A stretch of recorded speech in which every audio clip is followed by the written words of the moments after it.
Hello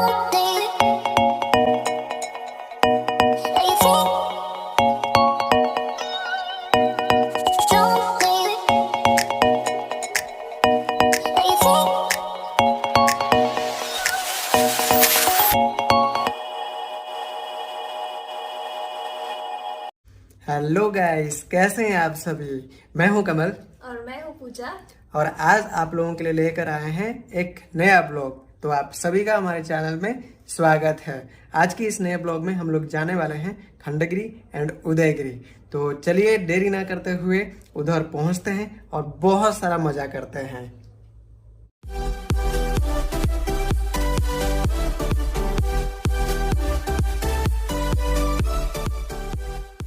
Khandagiri and Udayagiri caves Bhubaneswar से लगभग 7 kilometre दूर पश्चिम की ओर है।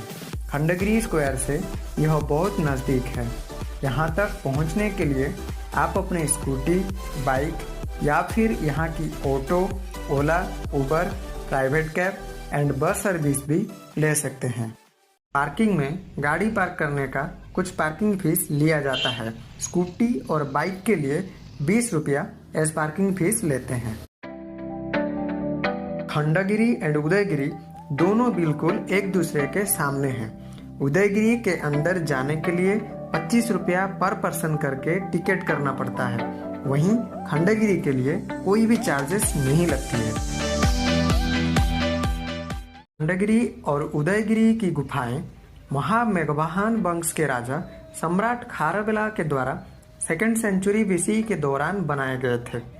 इन प्राचीन गुफाओं की खोज पहली बार 19th सेंचुरी ईस्वी में एक young British officer Andrew Stirling के द्वारा हुआ था। यह गुफाएं बहुत पहले जैन भिक्षुओं की तपस्या और उपासना के लिए पहाड़ काटकर बनाए गए थे।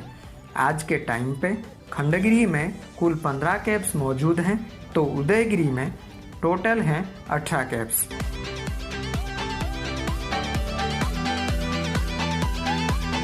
उदयगिरी का अर्थ है उद्दित पहाड़ी, यानी कि सूर्योदय की पहाड़ी।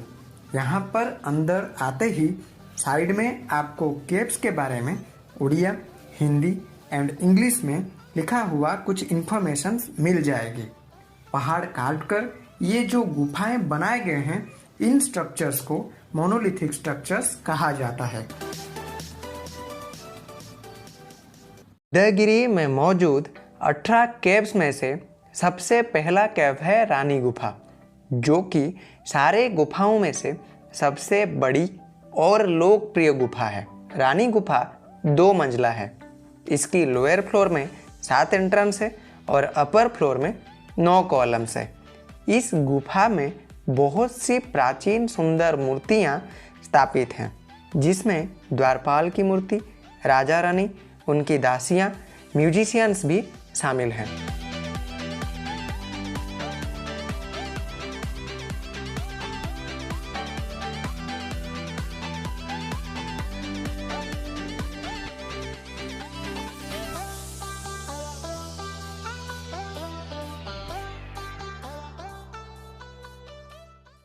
रानी गुफा की सुंदर मूर्तियां को देखकर और उसकी कॉरिडोर में थोड़ा घूमकर अब हम चले केव 2 की ओर। उदयगिरी में केव 2 यानी कि बाजाघर गुफा बहुत ही छोटा और सिंपल है, जिसमें एक पत्थर का बिस्तर और तकिया है, जो कि प्राचीन काल में साधुओं के आश्रय के लिए यूज किया जाता था।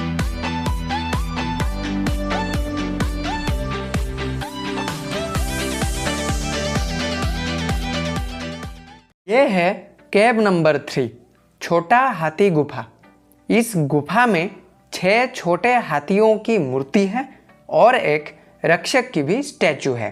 केव 3 के ठीक साइड में है केव 4, जिसको अलकापुरी गुफा के नाम से जाना जाता है। फिर केव 5 जय विजय गुफा के नाम से नामित है। केव नंबर 6, 7, 8, 9 के लिए इस बैरिकेड के उस पार जाना होगा। 6th गुफा की नाम है पनस गुफा। गुफा के सामने एक पनस यानी कि कटहल की पेड़ मौजूद है। केव नंबर 7 जिसकी नाम है ठाकुरानी गुफा। यह छोटी सी गुफा पनस गुफा के बिल्कुल नजदीक है। 8वीं केव पातालपुरी गुफा के नाम से जाना जाता है। यह ठाकुरानी गुफा के ठीक बगल में उपस्थित है। पातालपुरी गुफा से थोड़ी दूर आगे चलने पर सामने मिल जाएगी केव नंबर 9, जिसका नाम है मंचपुरी और स्वर्गपुरी गुफा। गणेश गुफा का नामकरण इसके दाहिने कक्ष के पीछे मौजूद गणेश जी की मूर्ति को लेकर रखा गया है। इसकी प्रवेश द्वार पर 2 हाथियां हैं जो कि माला ले जाती हुई जैसे प्रतीत होते हैं। गुफा नंबर 11 को जंबेश्वर गुफा का नाम दिया गया है। यह एक छोटा और सीधा साधा गुफा है। इस गुफा की नाम है व्याघ्र गुफा। इसकी प्रवेश द्वार एक टाइगर की फेस के तरह दिखता है, इसीलिए इस गुफा का नाम व्याघ्र गुफा रखा गया है।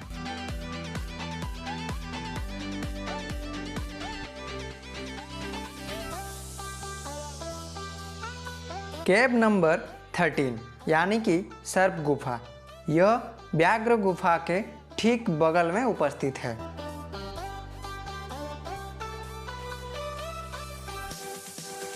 यह है केव 14 हाथी गुफा। हाथी की उत्कृष्ट जैसी इस गुफा को हाथी गुफा के नाम से जाना जाता है। इसमें सम्राट खारबेला का एक शिलालेख है जिसमें ब्राह्मी लिपि में उनके बारे में लिखी गई है।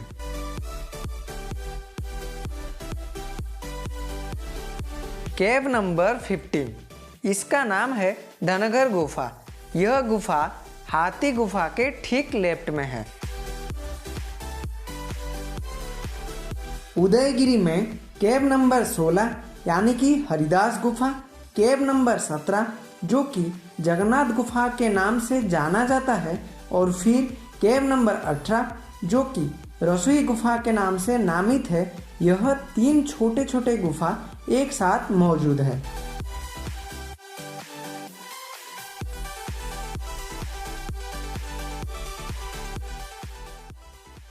उदयगिरी के सारे गुफाओं को देख लेने के बाद अब हम पहाड़ी के शिखर पर हैं, जहां से खंडगिरी और आदि भुवनेश्वर की नज़ारा बहुत ही सुंदर लग रही है।